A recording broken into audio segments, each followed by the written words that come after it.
हाजर दोस्तों, मैं देसराज काली बरकतां वैब टीवी देख रहे हैं तुसीं। सस्सा साहित्य प्रोग्राम है। मैं अजकल जो पढ़ रहा वो तुहाडे नाल साझा करांगा इस प्रोग्राम च। पहला भी पढ़िया सी बहुत देर, पर हुण फिर उड़िया राइटर प्रतिभा राय जी का नावल द्रौपदी राजपाल वालियां ने छापिया है। मूर्ति देवी पुरस्कार नाल सम्मानित किया गया। बहुत भारतीय साहित्य बहुत अहम रचना है द्रौपदी जिहड़ी ये नावल के रूप च। शंकर लाल पुरोहित जी ने हिंदी च अनुवाद किया इस नावल का, प्रतिभा राय होरां दा द्रौपदी नावल। पंजाबी विच इहो जिहे एक्सपैरीमेंट घट होए है कि मिथ्स नूं लैके कोई काम किया जाए। मनमोहन बावा जी ने कुछ कहानियां ते कीता और अच्छा काम किया। नावल च नहीं होया। होर बहुत सारिया भारतीय भाषावां च तैनूं मृतंजय वर्गे और होर बड़े बड़े नावल मिल जाणगे।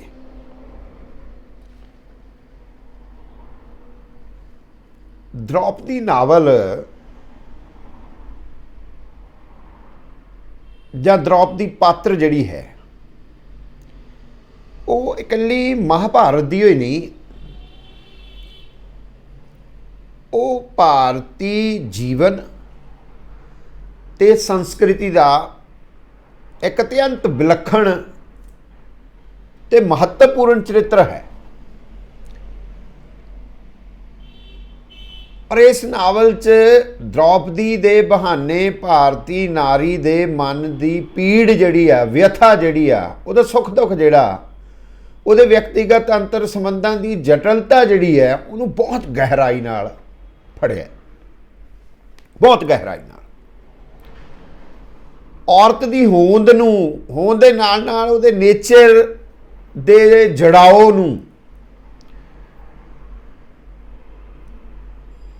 इन्नी मार्मिकता कहिए, शिद्दत कहिए, संवेदना कहिए, और जिन्ने भी सवाल औरत के मन नूं लैके, औरत की पीड़ा नूं लैके तुहाडे मन च, भारतीय समाज दे विहार नूं लैके तुहाडे मन च उपजदे ने, प्रतिभा राय होरी सारियां सवालों ते निगाह फैया रखदी आ और औरत दे जख्म ਠਾਰਨ लई अपनी संवेदना व्यक्त करती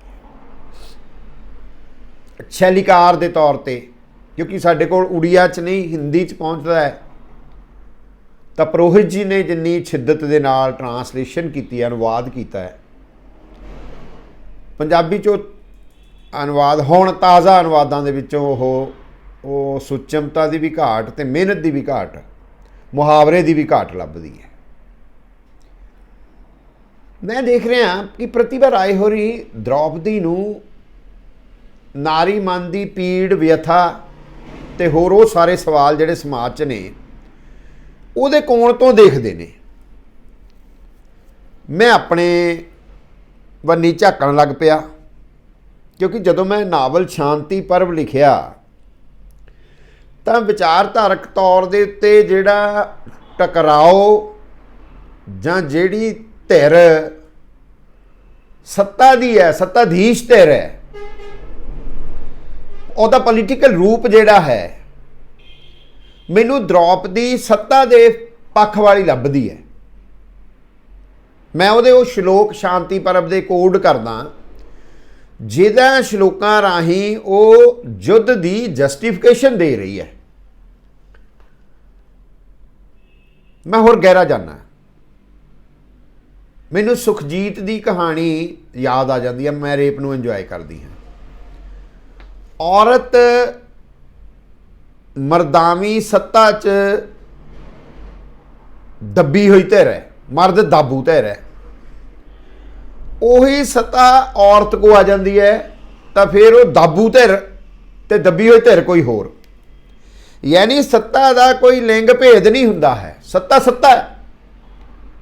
सो मैं द्रौपदी नूं सत्ता वांग देखदा, प्रतिभा राय होरी नहीं देखते।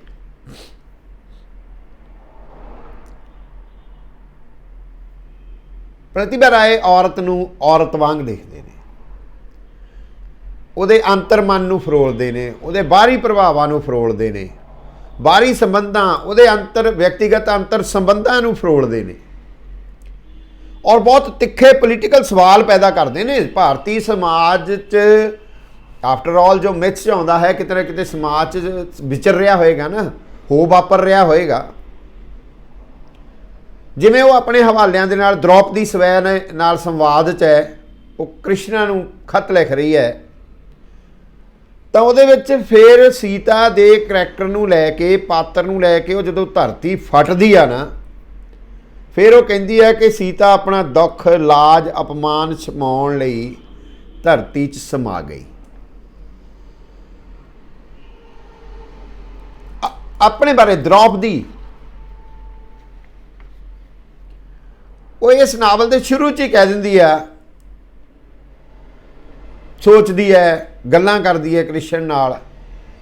ਉਸ ਸਵੈ ਨਾਲ ਗੱਲਾਂ ਹੀ ਨੇ ਖਤ ਦੇ ਰੂਪ 'ਚ। ਕਿਵੇਂ ਉਹ ਕ੍ਰਿਸ਼ਨ ਦੇ ਰੂਪ ਨੂੰ ਚਿਤਵਦੀ ਸੀ ਜਦੋਂ ਨਹੀਂ ਮਿਲਿਆ ਸੀ ਉਹਨੂੰ, ਕਿਵੇਂ ਉਹ ਆਪਣੀ ਸਹੇਲੀ ਨਾਲ ਗੱਲਾਂ ਕਰਦੀ ਹੈ, ਉਹਦੇ ਤੋਂ ਕ੍ਰਿਸ਼ਨ ਦਾ ਰੂਪ ਪੁੱਛਦੀ ਹੈ, ਔਰ ਕਿਵੇਂ ਉਹ ਮੂਰਛਿਤ ਹੋ ਜਾਂਦੀ ਹੈ ਉਹਨੂੰ ਚਿਤਵ ਕੇ। ਗਜ਼ਬ ਦੇ ਸੀਨ ਨੇ ਇਸ ਨਾਵਲ ਦੇ ਵਿੱਚ, ਐਸੇ ਐਸੇ ਹਵਾਲੇ ਨੇ ਕਿ ਤੁਹਾਨੂੰ ਮਹਾਭਾਰਤ ਦੀ ਰੀਕ੍ਰੀਏਸ਼ਨ, ਰੀਇੰਟਰਪ੍ਰੀਟੇਸ਼ਨ ਦਿਖਾਈ ਦੇਣ ਲੱਗ ਜਾਂਦੀ। ਤੁਸੀਂ ਜੋ ਮਹਾਭਾਰਤ 'ਚ ਪੜ੍ਹਿਆ ਹੁੰਦਾ ਹੈ ਉਹਦੇ ਨਾਲੋਂ ਕਿਤੇ ਰਿਚ ਕਰੈਕਟਰ ਦੇ ਤੌਰ ਦੇ ਉੱਤੇ द्रौपदी ਇਹ ਤੁਹਾਨੂੰ ਦਿਖਾ ਦਿੰਦੇ ਨੇ ਪ੍ਰਤਿਭਾ ਰਾਏ ਹੋਣੀ। ਇਹੀ ਕਮਾਲ ਹੁੰਦਾ ਲੇਖਕ ਦਾ। ਉਹ ਸਟਾਰਟ 'ਚ ਹੀ ਆਪਣੇ ਦੁੱਖ ਨੂੰ ਲੈ ਲੈਂਦੀ ਹੈ, ਕੜ ਪਾਟ ਜਾਂਦਾ ਬੰਦੇ ਦਾ ਜਿਸ ਵੇਲੇ ਉਹ ਗੱਲ ਕਰਦੀ ਹੈ। ਉਹ ਕਹਿੰਦੀ ਪਰ ਗਿਰੀਰਾਜ ਹਿਮਾਲਿਆ ਦੇ ਪਾ ਦੇਸ਼ ਦੀ ਜਿਸ ਵੇਲੇ ਉਹ ਉਹਨਾਂ ਨੂੰ ਛੂੰਹਦੇ ਹੈ ਸਰਵਰੇਣੂ ਨੂੰ, ਤੇ ਮੇਰਾ ਪੈਰ ਫਿਸਲ ਗਿਆ, ਮੈਂ ਡਿੱਗ ਪਈ। ਪੰਜੇ ਪਤੀਆਂ ਨੇ ਮੁੜ ਕੇ ਨਹੀਂ ਦੇਖਿਆ, ਬਲਕਿ ਧਰਮਰਾਜ ਯੁਧਿਸ਼ਟਰ ਤਾਂ ਭੀਮ ਨੂੰ ਕਹਿਣ ਲੱਗੇ ਮੁੜ ਕੇ ਨਾ ਦੇਖ, ਅਗਾਂਹ ਆ ਜਾ। ਉਹ ਕਹਿੰਦੀ ਉਹਦੀ ਇਹੀ ਗੱਲ ਮੇਰਾ ਹਿਰਦਾ ਟੁੱਕ ਗਈ। ਸੋਚਿਆ ਕਿ ਕਿੰਨਾ ਝੂਠਾ ਹੈ ਪਤੀ ਪਤਨੀ ਸੰਬੰਧ, ਰਿਸ਼ਤਾ।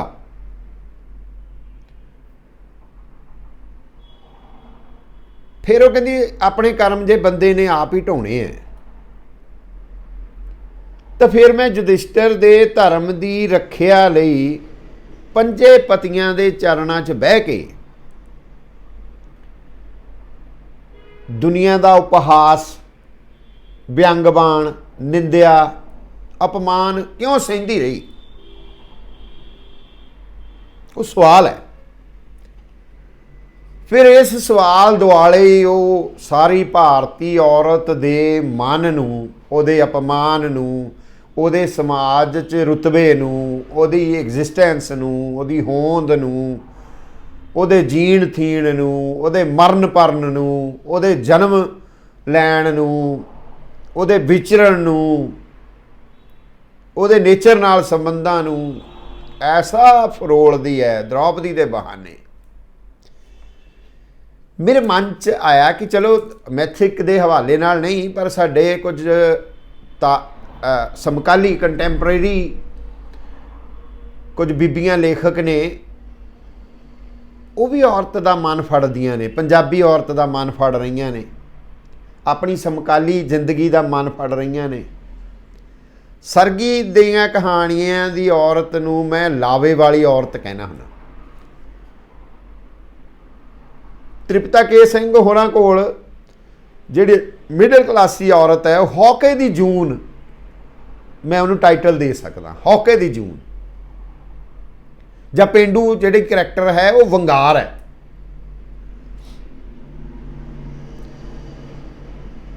ਸਰਬਜੀਤ ਕੌਰ ਸੋਹਲ ਹੋਣਾ ਦੀ ਤਾਜ਼ਾ ਕਿਤਾਬ ਆਈ ਹੈ। मैं कहना कि सत्ता ते सियासत दा दुख भोगदी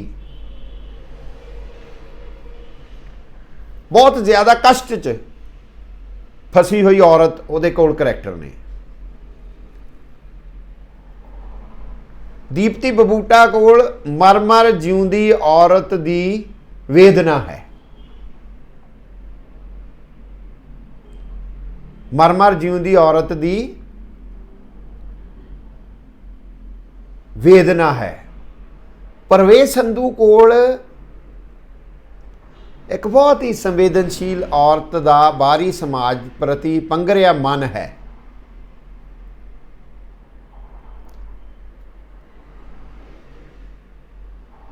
बलवीर कौर रीहल की औरत भी झंबी हुई।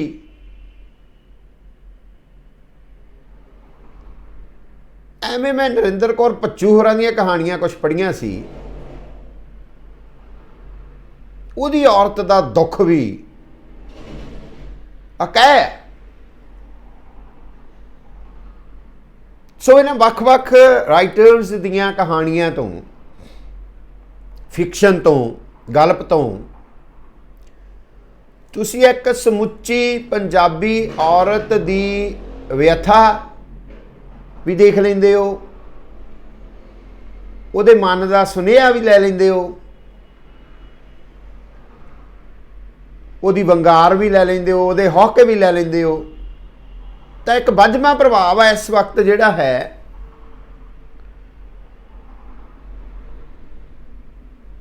मैनू, मैं जे पिछे जाना इन्हां दी पीढ़ी तो पिछे जाना, अजीत कौर कोल, अमृता प्रीतम कोल, मैं जाना दलीप कौर टवाणा होना कोल। हालांकि टवाणा होरां दे साहित्य नूं मैं बहुता गंभीर नहीं मानदा, वो बहुता गंभीर साहित्य नहीं है दलीप कौर टवाणा का, हल्का साहित्य है। पर अजीत कौर कोल जिहड़ी औरत है मिडल क्लास दी, वो अपने रुदन च फसी हुई,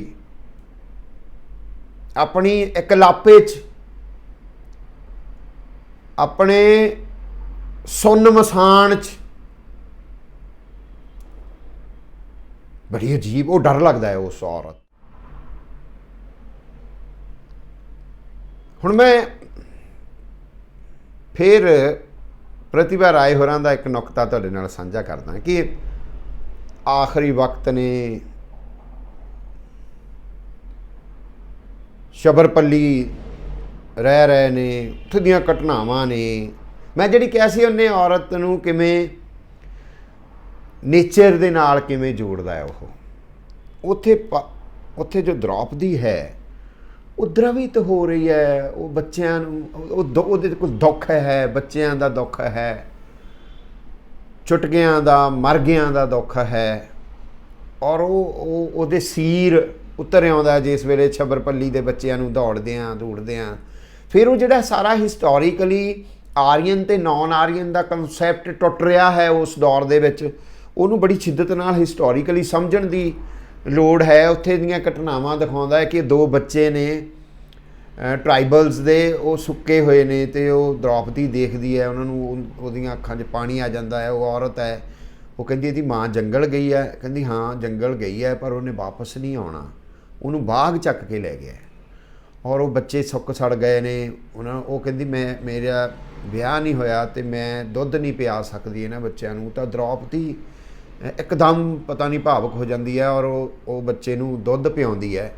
तो वो लड़की उन्होंने कहती है कि तू तो आर्यन है, ये अना आर्यन है, तो ये तू अनटचेबिलिटी की गल करदी है, तू भिट्टी जाएगी। वो कहती नहीं तू मैनू प्लीज़ मैनू तू कोई भिट नहीं चढ़नी। फिर वो फिर होर गांह उदू भी गांह गल चले जाती है कि भाई इत्थे जिहड़ी माँ बच्चे नूं दुध पिआउंदी है उहदी खास खुराक असीं तैयार करते हैं, यानी अनारियन जिहड़े ने, नेटिव जिहड़े ने, तां ਉਹ खुराक ही तुहानूं खानी पैएगी। यानी जिन्हों की कहते ने, ਉਹ दानव उस वेले कहा जाता सीगा, राक्ष कहा जाता सीगा। ਫਿਰ ਉਹ ਕਹਿੰਦੀ ਕਿ ਹਾਂ ਮੈਂ ਉਹ ਖੁਰਾਕ ਖਾਵਾਂਗੀ, ਉਹ ਬੱਚੇ ਦੀ ਹੈਲਥ ਲਈ ਚੰਗੀ ਹੁੰਦੀ ਹੈ, ਨਹੀਂ ਤਾਂ ਉਹਦੇ ਲਈ ਦੁੱਧ ਮਾੜਾ ਹੁੰਦਾ ਹੈ, ਮਾਂ ਦਾ ਦੁੱਧ ਵੀ ਮਾੜਾ ਹੋ ਜਾਂਦਾ, ਜ਼ਹਿਰੀ ਹੋ ਜਾਂਦਾ। ਤਾਂ ਉਹ ਕਹਿੰਦੀ ਹਾਂ ਮੈਂ ਖੁਰਾਕ ਵੀ ਤੁਹਾਡੀ ਹੀ ਖਾਵਾਂਗੀ, ਮੈਨੂੰ ਕੋਈ ਭਿੱਟ ਨਹੀਂ ਚੜ੍ਹਦੀ ਹੈ। ਫਿਰ ਉਹ ਹਵਾਲੇ ਦਿੰਦੀ ਹੈ ਵੀ ਭੀਮ ਨੇ ਕਿਵੇਂ ਉਹ ਕੰਨਿਆ ਨਾਲ ਵਿਆਹ ਕਰਵਾਇਆ, ਜਿਹੜੀ ਅਨਾਰਿਆ ਹੈ, ਅਰਜੁਨ ਨੇ ਜਿਹਦੇ ਨਾਲ ਵਿਆਹ ਕਰਾਇਆ ਹੈ ਉਹ ਅਨਾਰਿਆ ਹੈ। ਸੋ ਉਹ ਜਿਹੜਾ ਮਿਕਸ ਹੋ ਰਿਹਾ ਹਿਸਟਰੀ ਦਾ, ਯਾਨੀ ਮੈਂ ਕਹਿਣ ਤੋਂ ਭਾਵ ਇਹ ਹੈ ਕਿ ਇੱਕ ਆਰਟ ਪੀਸ ਦੇ ਨਾਲ, ਇੱਕ ਨਾਵਲੀ ਜੁਗਤਾਂ ਦੇ ਨਾਲ, ਇੱਕ ਫਿਕਸ਼ਨਲ ਐਲੀਮੈਂਟ ਦੇ ਨਾਲ, ਇੱਕ ਭਾਸ਼ਾਈ ਜੁਗਤਾਂ ਦੇ ਨਾਲ, ਇੱਕ ਹਿਸਟੋਰੀਕਲ ਫੈਕਟਸ ਦੇ ਨਾਲ, ਇੱਕ ਪਰਸਪੈਕਟਿਵ ਜਿਹੜਾ ਹਿਸਟਰੀ ਨੂੰ ਪੜ੍ਹਨ ਦਾ ਪਰਸਪੈਕਟਿਵ ਹੈ, ਹਿਸਟਰੀ ਨੂੰ ਪੇਸ਼ ਕਰਨ ਦਾ ਪਰਸਪੈਕਟਿਵ ਹੈ, ਉਹ ਵੀ ਇਸ ਨਾਵਲ ਦੇ ਵਿੱਚੋਂ ਤੁਹਾਨੂੰ ਅਣਗੂੰਜ ਉਹਦੀ ਜਿਹੜੀ ਹੈ ਉਹ ਸੁਣਾਈ ਦੇ ਜਾਂਦੀ ਹੈ। ਮੈਂ ਪੰਜਾਬੀਆਂ ਨੂੰ ਅਪੀਲ ਕਰਾਂਗਾ ਕਿ ਇਹੋ ਜਿਹਾ ਨਾਵਲ ਜ਼ਰੂਰ ਪੜ੍ਹਿਆ ਕਰੋ। ਰਾਜਪਾਲ ਵਾਲਿਆਂ ਦਾ ਛਾਪਿਆ ਹੋਇਆ ਹੈ, ਨਾਰੀ ਮਨ ਦੀ ਵਾਸਤਵਿਕ ਪੀੜਾ Draupadi. Thank you very much.